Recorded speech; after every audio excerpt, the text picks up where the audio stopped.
take risks for you. Because if you did it yourself, you would do a bad job.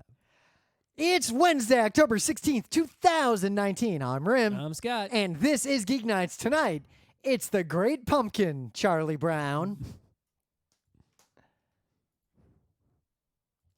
Talk about a blast from the past. Play the Geek Nights theme with a piano. That's not the Geek Nights theme. So, fun fact, the first CD, like compact disc, I ever bought, I ever even had, because I remember this day. This was like a big day. This will tell you how old I am. It's because this is not relevant really to the main bit. Good, but it's adjacent.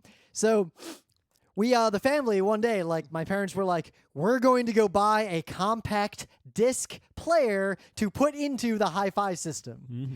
Holy shit, were we excited. Mm-hmm. So we got this crazy The main feature at the time, by the way, was audio quality, whatever. The main feature was the ability to play any song you wanted just by choosing it, not having to rewind, fast forward, not having to guess with the needle, not having to have we also had a very expensive turntable that would a song to replay a song.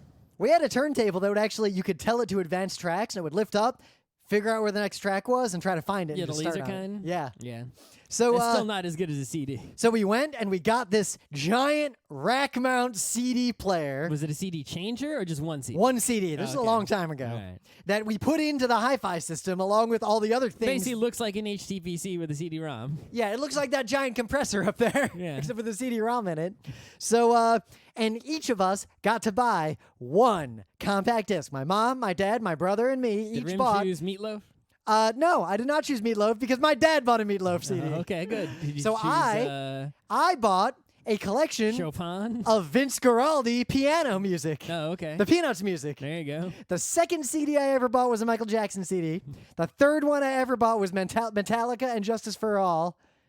There is no first CD that I bought because as soon as I had the ability to play CDs and get money and buy my own stuff, right? Oh, didn't you do the 6 CDs for a penny? I went to Columbia House. Yeah. And I got 10 CDs simultaneously. I was going to do that, and my dad was like, yeah, it's kind of a scam. It actually was not a scam. I worked out the math super hard on it before, during, and constantly because I was like, cancel any time, right? So I was always constantly working on the math, and basically the way it worked is that in order to maintain membership, you had to buy a certain amount, right? And they would charge you like $20 for a CD, which was slightly more than like 17 or 18 you'd buy at like FYE in the mall, right? But first of all, you got the 10 at the beginning you had to pay nothing for, right? So you're amortizing those, right? And then every once in a while when they sent you your monthly, envelope, there'd be a little piece of paper in there that would be like, hey, write a CD code on this and we'll send you a free CD. And I got so many just like free CDs. The number that I basically had to buy like 6 CDs a year for $120, something like that, right? Which was back then actually not like that's what CDs cost. And then you got the 10 CDs at the beginning, and you got maybe 3 to 4 more free a year. Now, what I did to make money on the side is I would take CDs that I had access to, and because we had this really expensive hi-fi system with like dubbing bits and like multi-tape changers, I would make tapes and sell them. Right. The other thing is that the real secret of Columbia House back in the day, in the 90s, was box sets. Box sets at the mall. Oh yeah, like a Zeppelin box set. Right. Well, not cheap. Well, specifically, if you went to that box set, I know everyone had that box with the crop circles on it, right? Yep, if you bought that shit at the mall like every other kid, it was like $120, $200. It was exactly $120 because I remember wanting it desperately. Yeah, Columbia House, the box sets were like just dirt ass cheap. I think I got that thing for like $30. The worst part was that box set cost the same as Record of Lodoss War when it came out on DVD. Mm-hmm. And you mean the first DVD of Record of Lodoss? Not all of Record of Lodoss. Actually, the box set. Yeah. Oh, okay. But that was way later. Anyway. So yeah, Vince Guaraldi. Actually, I'm a big fan of that music, independent of Peanuts. Yeah. It's like people think it's the Peanuts music, but no. There's other music. Yeah, it all sounds like that. Yeah, it was a band. For real, normal band. Yep. Anyway, also it's raining, and the power is supposed to go out. It's raining a lot. Yeah, the power is supposed to go out in my building today for like 5 minutes. So like this morning, I was like, oh shit. So I actually like powered down the NAS because I got a UPS. I'm good. I don't have a UPS because the power has never gone out. ever in a decade. It's still good to have UPS. Nah, fuck it. I'm not gonna waste money and time on that. My old UPS, the battery died, and I just said fuck it. I threw it away. Yeah, I got that old UPS I did get rid of, but I got a newer one that's been super great for many years. Yeah, but I've literally never had a power outage. It's I think it's activated twice in all the time I've had it. So, yeah, the power was supposed to go out today for 5 minutes because I guess the building's getting smart readers, which will have no impact on my life in any way. But it did not, in fact, happen because the kitchen is not blinking 12, so now I'm worried. Today was the last day they could do it, so either they're going to do it while we're recording Geek Nights, or they're not going to do it. If only you had a UPS, we could record Geek Nights for 5 minutes while the power's out. Yeah. Yeah, I don't think a UPS could actually power this mixer. Actually takes a terrifying. I thought mine just powers the computer and one monitor, and yeah, the Marantz could run on actually battery. It doesn't power the monitors. It powers the computer only. It doesn't power the routers. Yep. My FiOS has its own battery backup required by law because I might use it as a phone system and I could call 911 on it. I've not wired it up. The battery died and it was a pain in the ass to get Verizon to like give me a new battery. Like I didn't want to deal with the hassle. So I just disconnected the battery and turned off the alarm because I don't care that much. So you got some news? I do have some news. So, Makoto Shinkai, your boy. Right? Oh, my boy. Yeah. Your Name was like big smash hit. And since then, he came out with another one. He just went all in on Cloud. I don't know if we talked about this in Geek Nights before. His newest movie. Weathering with You. But he just went all in on Cloud. He's like, you know what? Fuck it. I'm the Cloud guy. Look, new movie. Weathering with You. Literal weather. All in on. I was already all in on Cloud. Guess what? I'm double all in on Cloud. So I'm looking at two images here, these posters. One of them is a guy and a girl who obviously are going to be lovers separated by space and time. Yep. There are clouds and sun rays and umbrellas and rain. Right. And then the other image is what looks like a girl flying over what I can only describe as take clouds and make them way more cloud, and then make them even more cloud, and then put Lapita like on top of the clouds. Right. Anyway, so the movie's coming out in English in the U.S. January 17th, 2020. We're going to be at PAX South then. Yep, that's actually the day before my birthday. We're going to have to watch it after PAX South. God damn it. If you're in a hurry, though, you can see it much sooner at the New York City Anime Convention, Anime NYC, which is not the New York Anime Festival. Yep, New York Anime Festival, bad. Anime NYC, good. Right. That's how you tell the difference. We still haven't been to Anime NYC, but from what we know of it, it is good and better, at least. Actually, in the stream the other day, multiple people asked if we were going to be at it this year. Okay. No, because I literally we still haven't gone to it, even though it's been several years already. Because I just keep forgetting to, like, arrange it. Anyway, at Anime NYC, which is soon, much sooner. When is it exactly? Like November 15th to 17th. Actually, you know what?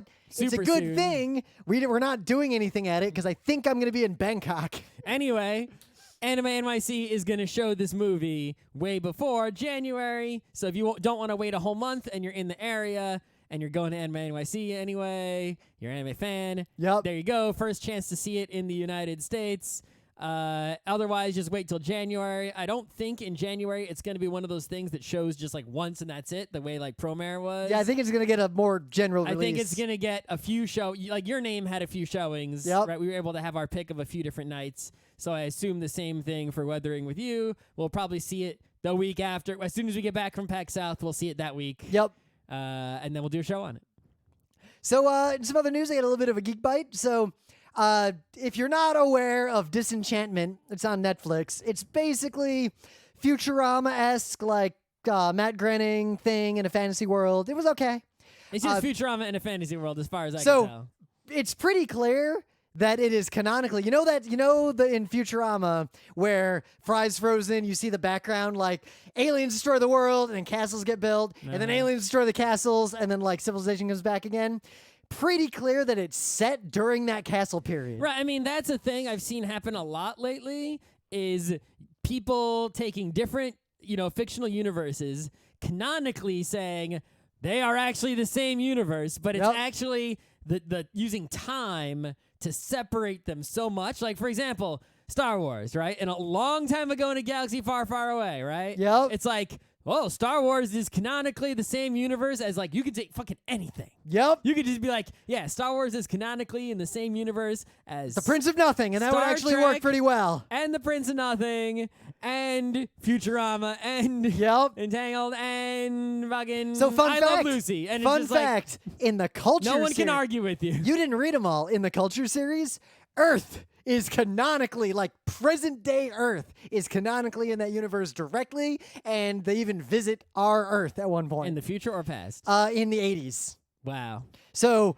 as the culture ships are floating around, but Earth is in the 80s. Yes. And Reagan's walking around being president. Earth is, and the culture is just avoiding Earth and not. The culture basically, actually, canonically, fucks with Earth. No, the culture's idea is Earth is relatively backward compared to the rest of the hominids.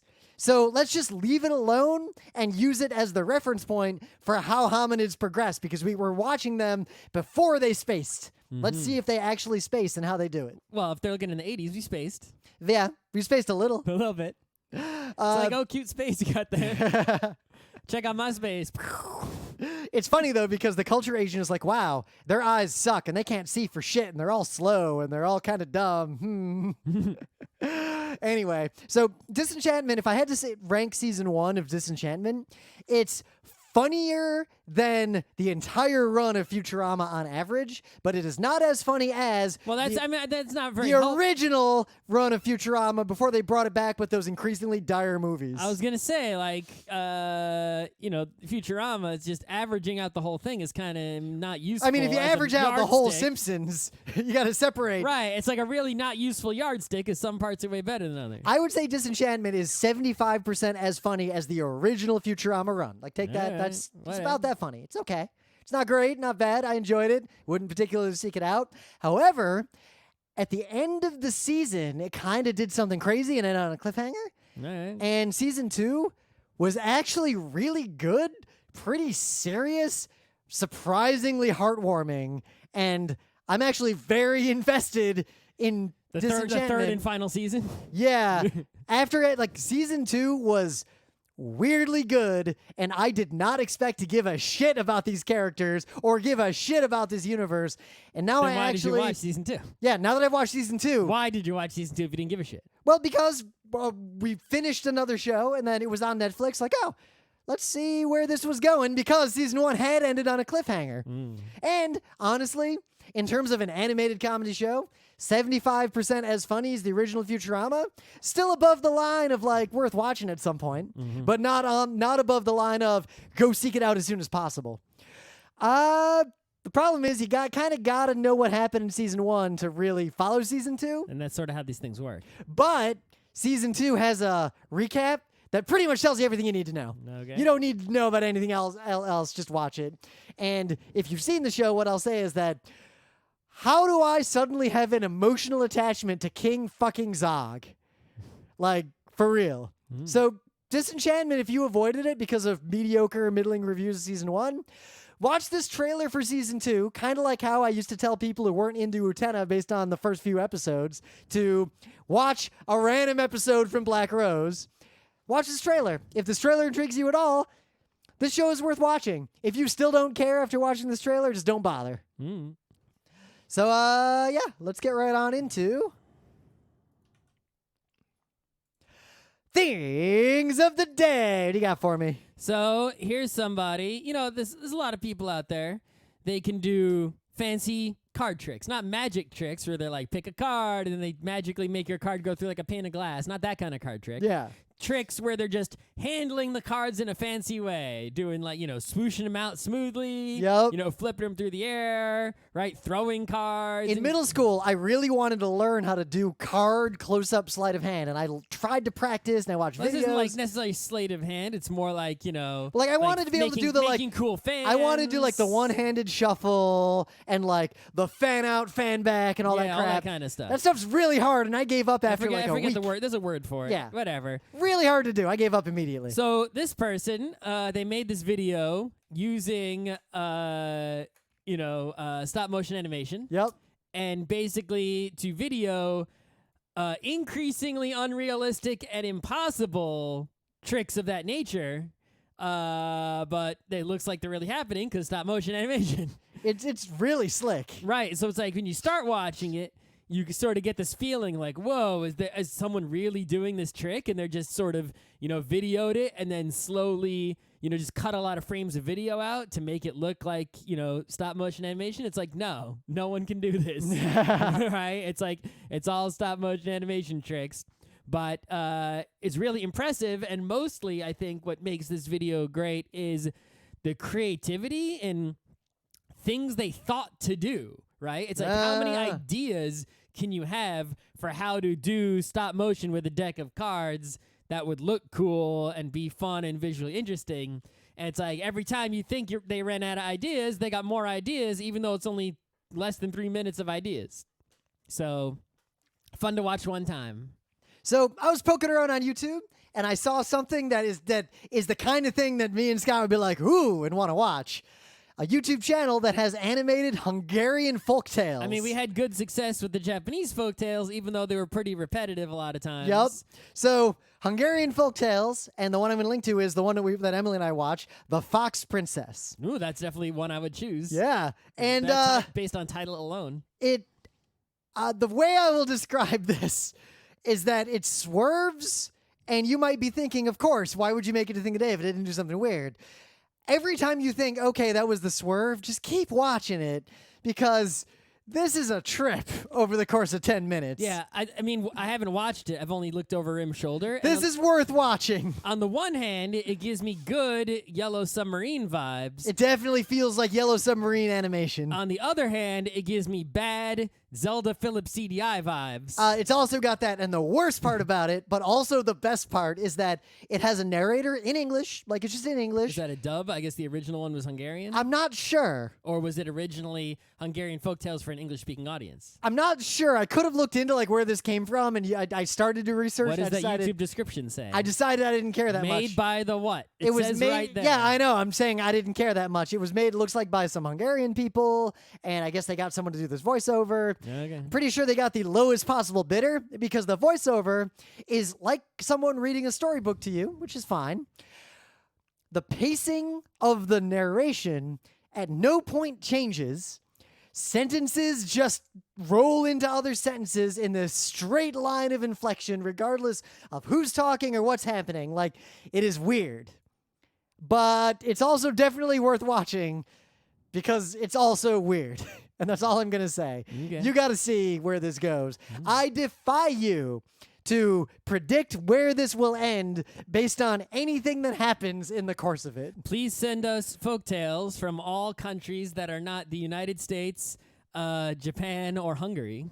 I do like that the good characters all have this really wry smile. They all look like they're fucking up to something because they are. Oh, yeah.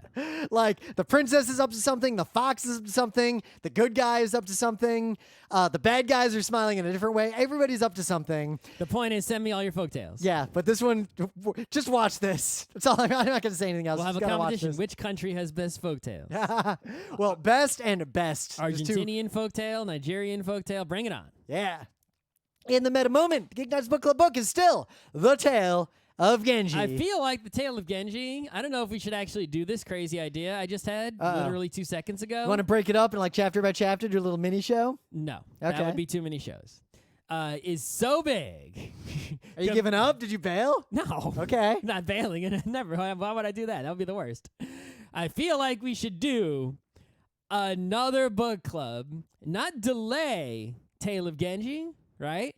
But I feel like it's going to take me so long to read this. I could read other books at the same time. I could see that. Like, and we could do another book club within, right? We could be like, all right, we're doing Tale of Genji. The book club episode is going to be so long from now, but we'll have just to have book club episodes, we're going to read this other shorter book in the meantime. All right, because I actually do that. And so that we'll have a book club episode like a month or two from now. I did make that promise that my next book club choice, because it's my choice next, was going to be pretty short. So maybe I'll I'm talking like a tiny book, like one of the ones is like this. Yeah. Like this is not. This would be like Flatland short. Yeah, I'm not. No Dumas. Don't pick Flatland. I don't need to read Flatland again. I've read Flatland enough times. I'm just saying that's a short book that comes to mind. Yeah. It's really tiny, right? I got plenty of books that are about that level. Right, I feel like we should do a tiny ass book that we can, and Tale of Genji is still the book club book, but just have other tiny books that we can do real quick. Just to have episodes while we read this massive Tale of Genji that is literally changing while we're reading it. Also coming up soon, as I said many times recently, and I'm going to post up our schedule soon, we will be at PAX Unplugged in December doing not one, but 2 events. They're going to be awesome. Go to both of them. I think if you have the PAX app that you can... that schedule's up. I think there's like some amount of schedule for PAX Unplugged that is already up and available. I know the date, time, and room of our panel. I just haven't made a post yet. Yeah, I think there is public availability of some portion of the PAX Unplugged schedule. Seek it out if you are going to PAX Unplugged. Yep, but our panel is Take Your Fucking Turn. That's right. I'm real excited about this one. Also, if you didn't notice, Emily and I are doing a sideshow. We are discussing... A sideshow? Is it a bearded lady, a fire eater? It's more Mel and less Bob. Okay. So we are watching every single Disney theatrical feature animation in chronological order of release and doing a full podcast on each one. We just recorded Pinocchio. And having watched Pinocchio Casey again... Green's adaptation? There's actually a really good obsessive pop culture disorder, that crack show that was on a while ago, about how fucked up Pinocchio is. Okay. And anyway, I had not seen Pinocchio since I was a really little kid. Watching it again, there's some things I did not notice that were actually pretty funny. And I remember only portions. Most of the stuff I remember is from the beginning and from the ocean. I was impressed with I don't remember too much. The ocean is the part I didn't remember. I forgot about the horny fish that tries to see Jiminy Cricket's dick. Yeah, pretty much. Unless it's from the beginning, like in the workshop, or in the ocean, I don't remember it. But as a kid, Jiminy Cricket was just annoying. I remember. As an adult, Jiminy Cricket is hilarious because he's just a hobo. Yeah, I vaguely remember like some seedy part of town near the ocean, but that's it. No, you're thinking of Pleasure Island, I think. Okay, I guess that was false memory. But yeah, I remember the ocean and the beginning. I remember I remember nothing else. I was pleasantly surprised by is that old Disney movies have a lot of racism in them. Oh, yeah. There's really only 2 racist things in Pinocchio. And one of them, 2? Yeah, Whoa. only 2. One's in the background, and one's pretty front and center, but only a couple of scenes. Stromboli's pretty racist. You don't say. But the weird thing is, you'd think, is it also racist against Italians? But while it's ostensibly set in Italy, everything feels German, like Austrian. Yep. Like the way everything's drawn, the way all the characters talk, everything feels Austrian, which is just weird. But anyway, I will link to that. We're going to put it, the episode will appear imminently, and there's a whole playlist on, even though it's posted to the GeekNights Patreon, you do need not give us even a single dollar. They're all public. You can just listen to them. Mm-hmm. They're just posted on the Patreon because that's an easy place to put them. Mm-hmm. Otherwise, we should get right into this. So, Scott hasn't seen Carol and Tuesday yet, so we can't do a show on it. Well, I don't have time to watch it right now. And I was like, hey, it's Halloween month, GeekNights anniversary. We used to do like full month-long spooky shit. Well, I was like, what Halloween thing can we talk about that's animated? Let's not take the X train. Right, let's do Nightmare Before Christmas. We could do that sometime. Yeah. I feel like I need to watch it again, though. And then I was like, wait a minute, that's like 90 minutes long, I guess, right? And we're busy. Right, why don't we do Great Pumpkin? Like, I'm trying to think of Halloween specials. That's like the first one, except Garfield's the second one. I remember, the Halloween specials I remember. The things that as a kid I remember watching on Halloween specifically are, it's the Great Pumpkin, Charlie Brown, that terrifying Garfield thing where the ghost pirates literally try to murder Garfield for real. Love that one. I do love that one. My favorite part is where he goes up to the house, he's like, gimme. Yep. It's like, no trick or treat, just like, gimme. And the actual movie Halloween. Mm-hmm. Which is just a slasher film, but I would often see that just on Halloween. So I haven't seen this thing. So to give some background, right? So this is from 1966. It's a 25-minute TV special. Right. So it's the second Charlie Brown animated special ever. Right. So first of all, I thought it was the third one ever. Double checking here. Anyway, it was the second holiday-themed one. Right. There was it's the third GeekNights one. So this was a thing that my parents saw when it was brand new, when they were like, 10, 11, 12, something like that, right? Yep. Somewhere around there. And so for them, it was like a huge deal. So them having children watch it every year was like us trying to make our children watch whatever. Yep. Anime. Yep. So we will be like, all right, kid, it's time to watch Take the X Train. And this, no, Dad, no. Right. And this thing was literally on broadcast television every year. And everyone would sit, like, we would all watch it the next day in school. Like an event. We'd all be talking about it again. Right. You didn't see this again until next year. There was not really. We would see it with often. your VCR. Yes, because one thing, I've talked to this before, one thing my family did, my whole family. Used the VCR too much. Yes. Well, the rule was we had ad blocking in the 80s because no one wants to watch commercials. So the rule was anything that was on TV that anyone wanted to watch, one of the chores someone in the family would have to do, and we rotated it just like picking up the dog poop or taking the garbage out or mowing the lawn, was record the thing everyone wants to watch on VHS tapes, but pause it when the commercials come on so the rest of the family does not have to see the commercials. Mm-hmm. We did that for fucking everything. We have every single episode of like every major TV show from my entire life up until high school on VHS tapes. Anyway. Pretty sure we threw them all away. But the point is, so it was like an event, right? Because there weren't ways to see things back then easily. Yep. It wasn't sold on VHS until I think way late in the 90s. We lent our tape to other families sometimes. Except unless you're a Rims family, right? It's like, it was like, it's on. Everyone went to watch it, right? Yep. So also, Peanuts at the time was still really big. Well, I mean, it's still kind of big, but it's like, it was this thing where it's like, you didn't know too many people who were like huge Peanuts fans. True, but right? Everybody knew who Charlie Brown was. Everybody knew it. And they knew like the deal with Peppermint Patty and Lucy and Linus. And everyone... It's like there weren't like haters. There might be haters of it somewhere, but like there weren't. It felt like it was a thing that everyone knew and liked. It's like you'd be watching the Thanksgiving parade. You'd be like, oh, Snoopy balloon, woo! Yep. Or you'd have like, So we had the original books, like basically the trade paperbacks of every Peanuts cartoon. I got those from my school, elementary school library had those. Oh, my parents just had like the original printings. Yeah, these were those at the school library. They were so yellow and so crackly. Yep. And they smelled like mildew. These from elementary school library. Yeah. I think I've read those out and read them. I think I read every single Peanuts comic that was published up until like the late 80s. Anyway. So, but it was like this thing. It was just like, everywhere. Everyone kind of liked it, but no, it wasn't enormous. So I have a suspicion. I can't prove this. I don't know.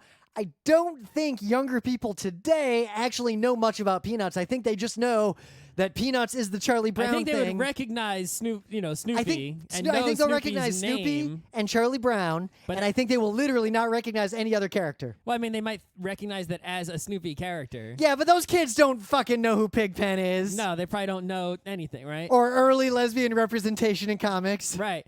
I think also is that in my life, I sort of went through a phase of at the beginning, it was sort of that feeling, right? Everyone likes Snoopy, it's Snoopy, yay, but not mega yay, right? And then later, when I was like older, it was sort of like, meh, what's the deal with Snoopy? It's a boring newspaper comic. It's no Calvin and Hobbes. It's no Far Side. The reason I got mad on it was specifically that I would see Peanuts in the newspaper, and it was garbage pablum, but I had the original books, and I really liked the old Peanuts comics a lot. Anyway. So I remember I had this impression as a young kid that it was something that used to be great and is terrible now. I mean, I just had the impression that the quality of it hadn't changed. That simply I had changed and realized that it was just sort of, this mad boring thing. The only reason I knew the difference was that because I had all those old books. I didn't keep them. I checked my library. Oh, we owned them because the family owned them. Anyway. Charlie Brown looked so different in the old comics. Oh, yeah, the art definitely changed. Felt this very clear distinction between old Peanuts and new Peanuts. But now, being even older, right, I have a completely different view of it, which is like, wow, when I was less intelligent but thought I was smarter than I was, I thought that this Peanuts thing was just sort of like this meh, boring milquetoast deal. And I had just liked it when I was a kid because I didn't know, because I was, a kid. But now it's like, oh, now I can see what this actually is saying. Yep. Now that I'm way old and I can see the genius of it and how great it is. But it's tricky because on one hand there's some genius to it, but and there we'll get is to also that. some milquetoast. Yeah, we'll get to that. But this also has an aspect of, and I'm going to compare it to the Sanctuary anime OAV, in the sense that there, you know those 90s anime OAVs where there was a really popular manga, a comic, and then they wouldn't just take the entire comic and make a cartoon. No. But they would take like a set of scenes from the comic and make like a special that you could watch that would just let you see some fun stuff, assuming that you've already read the comic and know who these people are. And this has a lot of that in it, in the sense that if you don't know anything about Peanuts, this animation makes not a lot of sense. Like, you literally have to know Linus's full deal and Peppermint Patty's full. Like, it's no Peppermint Patty isn't even. There in is this. no character development or introduction whatsoever. There's one tiny piece of character development because a character is suckered into this made-up religion and then realizes it's a scam and goes home early. Right. That's the only character development. Right. So the setup, right? This is Christmas one, then there was some baseball one, and these things were airing every year. The baseball one they stopped, but the Christmas one and the Halloween one they continue to air on television every year nonstop until this day and into the future. It's so American. I don't even know if people outside America have ever seen these things or heard of them. Maybe the English-speaking world, but I can't imagine that any of these even places that don't even have Halloween. Maybe the Christmas one airs in other places. I don't even fucking know.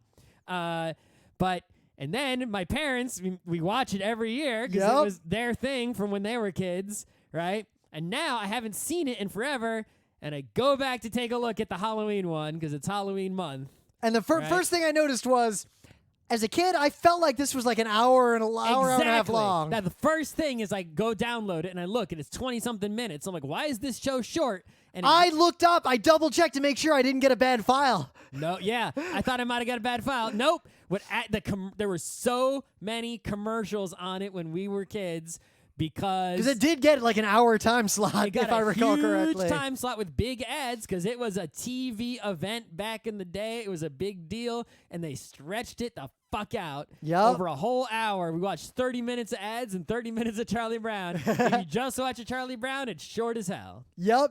So what's interesting is I don't know if kids today should really watch it, because without the context of the characters, I don't think they would even see the fairly complex, interesting meta-narrative. Right. But what they should definitely watch, without even watching the whole thing, is the Snoopy side story, because that is really good, atmospheric storytelling. We're gonna get to that. Like, holy shit, that's the part I remember the most. As a kid, that part was scary to me. Oh, yeah. I was really terrified for Snoopy. Oh, yeah. Partly because I was kind of also into World War I, and that really resonated. Did you know what a Sopwith was when you were a Yes, kid? I did. I knew the Red Baron was. I actually knew a lot about World War I. Charlie Brown says the word Sopwith 5 times. I don't know if anyone watching this today knows what the hell that is. Like the bit where Snoopy is starting up his Sopwith. That's kind of how it was to start those fucking things up. Yeah. All right, so here's the deal, right? So this thing is animated surprisingly well for 60s television. It's better than Hanna-Barbera, even better than 70s and 80s cartoons that were cheap. Yeah, but still very badly. But you got to think Looney Tunes are way older than this and way better animated. Yep. By miles and miles. A lot of Looney Tunes were intended to be shown in the theater. Exactly. That's not a TV special. Right. So for television animation, this was way above par. Yep. But for animation as a whole, it's way below par. But kind of like we talked about averaging out Futurama, the Snoopy part is really well animated and with a very minimalist palette, tells a pretty terrifying and complex story. Right. So what you have here in this 20 minutes is really, let's see, 1, 2, you have 3 or 4 different storylines that don't individually get a lot of screen time. And they're all sort of tied together by the main Great Pumpkin storyline, which is at the beginning and the end and all sort of throughout. So let's talk about them all in order, because Snoopy's is the easiest. Right. Snoopy is a dog. Yep. Right? For Halloween, he's going to dress up as a World War I fighting ace. And if you haven't read the comics, this is a whole thing. It's a whole thing that Snoopy always does, right? Yep. So basically, Snoopy just appears. He doesn't really appear in it until he's dressed up as the Flying Ace as his costume. Everyone else is a ghost or a witch or something. Yep. Right? And then they're either ghosts or ghost witches. Those are the two costumes. And then Snoopy goes like off on this complete tangent, that's not... Well, that Charlie Brown narrates, because they're like, where is Snoopy? And Charlie Brown narrates... Well, he only narrates a little bit of adventure that Snoopy is on as the Fighting Ace. But he only narrates a tiny bit of it, and the rest of it is just told by Snoopy pantomiming being shot down behind enemy lines in World War I in France. Right, and the animation of this whole scene has nothing to do with Halloween, except for the fact that Snoopy's in a costume. Yep. Right? It's animated in sort of a... It gives me almost like a tiny bit of like a Ralph Bakshi kind of vibe. Yeah, I feel that. It's kind of surreal. It's surreal and minimalist, dark, but yet scary, and yet it tells a very specific story. Like the way Snoopy's reacting, and it's clear, like when he's shooting at someone, when he's in trouble, when someone's shooting it, when he gets shot down, like all these. You also got to keep in mind that when this was made in the '60s, right? Yeah. This animation itself is now about as old as World War I was when the animation was new. Yep. So you could think of this animation as almost a pretty close midpoint between today and World War I. Yep. And like I think so World War I, when this was a new animation, was as good in the memory of people as this animation is. But look at Snoopy's story. It wasn't as distant history. So Snoopy basically there's two parts of his story. He has this whole fantasy where he gets shot down behind enemy lines and has to make his way back through this war-torn world. And then he makes it home. He makes it back to the party. Well, he's not home. He's at this Halloween party suddenly. Well, but... in the apple bobbing water. This is where it's kind of subtle and interesting, because then the second part of his story is there's a joke where he kisses Lucy, whatever. Mm-hmm. But then there's this really melancholy bit where he sits down with Schroeder and the piano and...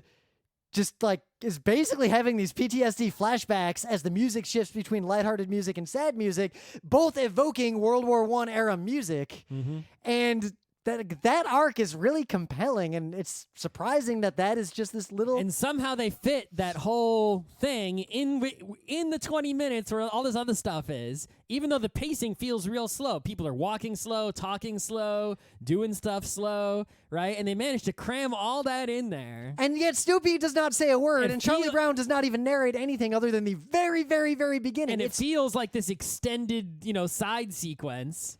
Right? And the piano thing goes on for what feels like a while. Yeah, and it's just really melancholy and scary. And what the hell is that? Why is this in a Halloween special? Yeah. It's like they just use the Halloween. The only connection to Halloween is the fact that Snoopy's in a costume. Yep. Even though he does that on non-Halloween occasions frequently in other Peanuts things. Yeah, but... that alone makes this worth watching. That is the highlight of the entire thing. That's like the reason to watch this. I would consider that an extremely important piece of animation. Yes, indeed. All right, so the main story, okay, right, is that Linus, for some reason, believes in this great pumpkin, which is basically Santa Claus in pumpkin form. Yep. And he believes that if you stay out in the pumpkin patch all Halloween night and are the most sincere, the great pumpkin will come to your pumpkin patch and not some other pumpkin patch. Now, what I like is that it is very clear... he writes a letter to the great pumpkin just like Santa. It's very clear he's done this his entire life. It has never come to pass. His faith is unshaken, and literally everyone else on Earth thinks he is a moron. Yep. Except Sally, who doesn't know that this is a thing yet. Right, well, Sally... Charlie Brown's little sister, right? Who is in love with him. Doesn't believe in the great pumpkin. She's skeptical, right? But she's in love with Linus and trusts him, so she's like, you know what? I'm going to go for this great pumpkin thing one time. I'll see. Yep. Just to be with Linus in the pumpkin patch all night. Ooh. And you get this whole, literally everyone's like, Linus, what the fuck? Stop it. Yep. Sally, he's crazy. Don't go with him. Yep. Trust us. Yep. And in the very end, the moral is, religion is fake. Don't waste your time. Yep. You missed out on real life. Yeah, she missed out on trick-or-treating. She missed out on the party. She gets way mad, right?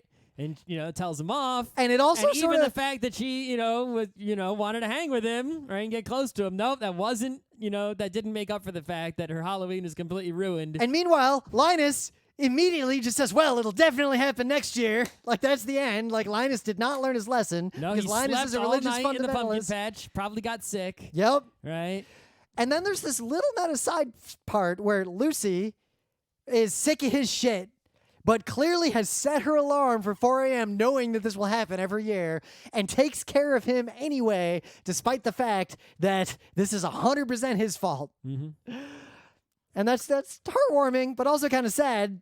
And that's a pretty complex story. Right. Well, the real ending is the next day. Yeah. Right? The true ending, right, is, Linus and Charlie Brown are both talking about how shitty their Halloweens were, right? Yep. We'll get to Charlie Brown last. Right. Charlie Brown's Halloween was shitty because everyone's shitty to him for no reason. That's right. But the moral there is everyone's shitty to Charlie Brown, the end. Right. So Charlie Brown is doing, the normal Halloween, right? He, has to kick a football, falls for the trick again. Yep. Right? His friends are all just pieces of shit. Yeah. Well, especially, Lucy. Yeah. Right? But no one helps him. Everyone's making fun of him. Well, they're either directly Lucy's the only one who's like directly bullying him, and I guess Violet and maybe, right? Yeah. Everyone else is just sort of chilling and going along, but they don't come to his aid. Yep. Right? They don't defend Charlie Brown. They just sort of stand there and look and laugh and don't do anything. But even all the other parents in the neighborhood are in on this bullying. Well, that's true. But notably, I got a rock. There is no.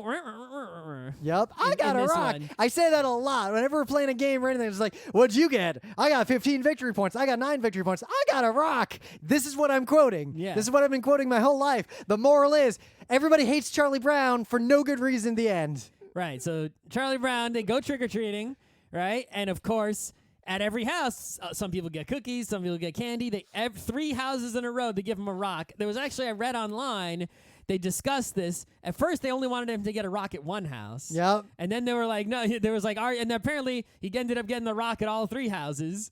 And then people sent candy to the production company, like candy for Charlie Brown, because they felt so bad for him. Real life, people sent real candy. Yep. Right, for Charlie Brown. Anyway, and then he was so happy that he got invited to the Halloween party. He was only invited to the Halloween party, right? It's implied he wouldn't have been invited except for the fact that they could use his head as the perfect drawing surface, because he's got a big brown bald head, to come up with jack-o'-lantern ideas, right?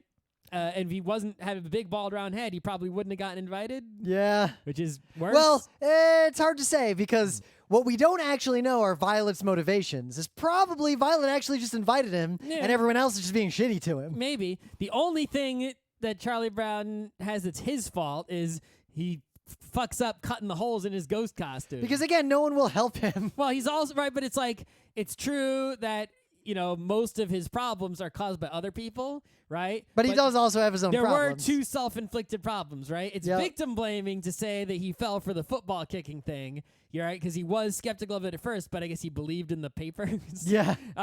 But the cutting, he couldn't cut holes in his own ghost costume, so he is, kind of doofy on his own, right? Yep. Everyone else was able to cut holes in their ghost costume just fine. But then the final scene, so Charlie Brown's like, yeah, I had a shitty Halloween, like I always do. And then Linus got a is bunch of rocks, had a shitty costume they drew on my head. And Linus is like, Great Pumpkin's coming next year. Well, he was like, yeah, I had a shitty Halloween, too. I was freezing cold all night. Yep. Your sister got mad at me. Meh, meh, meh. And then, Charlie Brown is like, at least you got this Great Pumpkin thing. Yeah, at least you got religion. Yeah, he's like, no, the Great Pumpkin still, right? Charlie Brown thought that Linus had finally come to his senses, but he had not. He still was confident. In fact, he does what woo-woo people do, where Linus's whole arc is basically... He doubles down. Yeah, he doubles down and finds specific... Oh, you thought the world was going to end, and it didn't. But specific excuses. No, it's definitely going to end. Even to the point of making specific excuses like, I said if instead of when. I wasn't sincere enough. Yep, it was my fault. So, really, this is just 3, parables that all of which have the same moral. Welcome to the cruel realities of an evil world. Mm-hmm. The end. Yet presented as this Halloween special that's barely Halloween. Right? Yep. Not the Garfield one's full Halloween. The only this reason... one's partial. It just happens to be during Halloween. So on one hand, I'm very pleased that this kind of thing was made and released. But on the other hand, it's hard to recommend that younger people today watch it, because if you don't know who these characters are, it just feels a little bit capricious. Well, it's also, I just think that it's like I said, when I was a kid, it clearly just went over my head. Yep. When I was older, it went under my head because I only saw the surface level of it. And now that I see like the highbrowness of it, like its secret highbrow layers, right? Now I feel like it's wasted on you.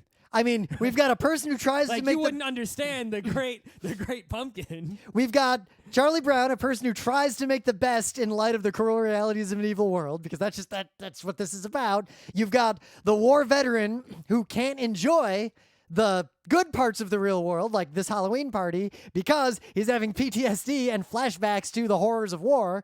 And then you've got the religious fanatic who drags other people down with him and cannot be reasoned with, and then it ends. Yeah, so it's like what first appears to just be a secular, generic milquetoast, commercialized holiday special to sell Snoopy crap, right? Is actually this like 3 Aesop's fables. Some Grables right, here. that probably go over the heads of most people, right? And has really something going on here. But also is... It's still timeless as long as Halloween is a holiday. Yep. There is nothing that's not timeless about this except for maybe the World War I, but I guess that is also timeless. Yeah, I mean, war is war. I still remember World War I. Yep. But I feel like people know what a sop with camel is too. Maybe, but people not knowing enough about Peanuts is, I think, exactly, because there's long segments where like Linus uses the blue blanket to get to mail the letter. I guess you could introduce you to Peanuts, but then it might not be that effective. Yeah. Right? I don't know. So like there's a joke, like everyone knows it's you, Pigpen. It's like, well, if you don't already know Pigpen, you didn't see Pigpen outside the ghost costume. Yep. And I guess you know the name is Pigpen. Right, so that gives you something. Because they say it, but they don't say it right away. But if you don't know about Charlie Brown and the football, it's like they hit you with that football joke. Of course, if you don't know, it still works because that introduces the fact that Lucy is a piece of shit. It does, but and Charlie Brown is naive. But it's presented as if you already know the football joke and that you've seen Charlie Brown not kick a football before, and he's like, "I'll get it this time." Yep. And but you could still infer that. The only one thing that really doesn't make sense is Linus and the blue blanket, because that is not explained at any point. That's just there. Anyway. Everything else you can infer. But like it's only 20-something minutes, so maybe, put it on since there's no television anymore. It's pretty easy to find. Put it on your calendar every Halloween to just set aside 20-something minutes. Yep. If you've never seen it, I do recommend you go watch it. Yeah, if nothing but if you don't know anything about it or can't just skip everything but the Snoopy parts and you'll still get something. The other parts on a pure animation level, the Snoopy part is like legendary and worth the 5 minutes it takes or whatever. I think it was a pretty good show.